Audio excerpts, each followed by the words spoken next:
Vote বড় বালাই। Vote যত এগিয়ে আসবে তখন আরো অনেক কিছু দেখা যাবে। যেমন দেখুন না, নন্দীগ্রামে উলট পুরাণ। মানে গত 6 মার্চ আমরা দেখেছিলাম তৃণমূল কর্মীদের উপর হামলার অভিযোগ উঠেছিল। এই ঘটনায় 2 বিজেপি কর্মীকে রীতিমতো সাসপেন্ড করা হলো।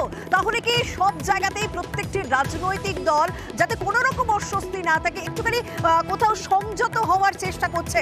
জানবো, আমাদের প্রতিনিধি সুজিত ভৌমিক আমাদের সঙ্গে রয়েছেন। সুজিত, তৃণমূল কর্মীদের উপর হামলা হয় তখন আমরা দেখি অভিযোগ অস্বীকার করা হয়, কিন্তু এভাবে সাসপেন্ড করে দেওয়া নন্দীগ্রামের মতন জায়গায়, তাহলে কি কোথাও একটা প্রত্যেকটি রাজনৈতিক দল সংযত থাকার চেষ্টা করছে, ভোটেটাকে একটা ভালো ইমেজ বজায় রাখার চেষ্টা করছে? শ্রমিকরা শুরুতেই যেটা বললে ভোট বড় বালাই, এটাই মনে করছে রাজনৈতিক মহল। কারণ ভোটের কারণেই এমন সিদ্ধান্ত নিতে হচ্ছে বিজেপিকে। কারণ যে ঘটনা 6 তারিখ ঘটেছে সেটা যথেষ্টই নিন্দার বলে সাধারণ মানুষজনও কিন্তু বলেছিলেন। কারণ ঘটনা ছিল কি, জনগর্জন সভার প্রস্তুতি সভা ছিল মহেশপুরে, সেখানেই সভা করছিলেন তৃণমূল নেতা কর্মীরা।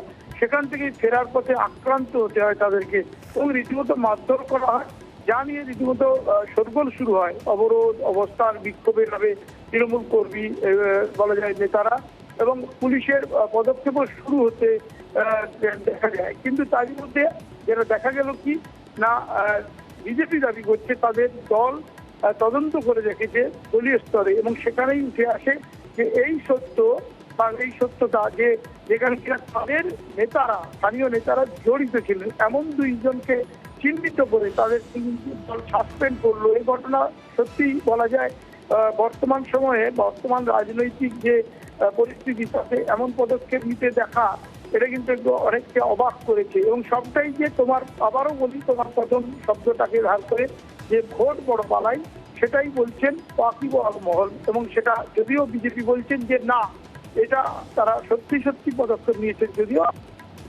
কটাক্ষ করছেন সবটাই আইওয়াস ভোটকে লক্ষ্য করে। ঘটনাস্থল নন্দীগ্রাম, শুভেন্দু অধিকারীর বিধানসভা কেন্দ্রেই যত ঘটনা সেখানেই যেন ঘটছে দেখা গেল। ধন্যবাদ সুজিত।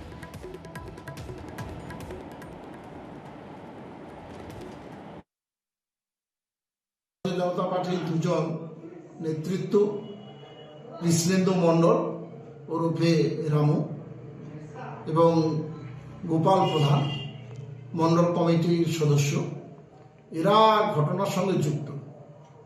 আমরা আজকে ব্লক কমিটি বসেছি নন্দীগ্রাম 1-এ, বসে আমরা সিদ্ধান্ত নিয়েছি এই কর্মের জন্য তাদের দল থেকে আমরা সাসপেন্ড করেছি অনির্দিষ্ট সময়ের জন্য। সাহেব দাস ঘটনার দিন সংবাদ মাধ্যমের কাছে যে প্রতিক্রিয়া দিয়েছে আর আজকে মেঘনাথ বাবুর প্রতিক্রিয়া, দুটো কেন আকাশ পাতাল পার্থক্য। তাই নন্দীগ্রামের মানুষ সবটা বুঝে গেছে, সবটা ধরে ফেলেছে।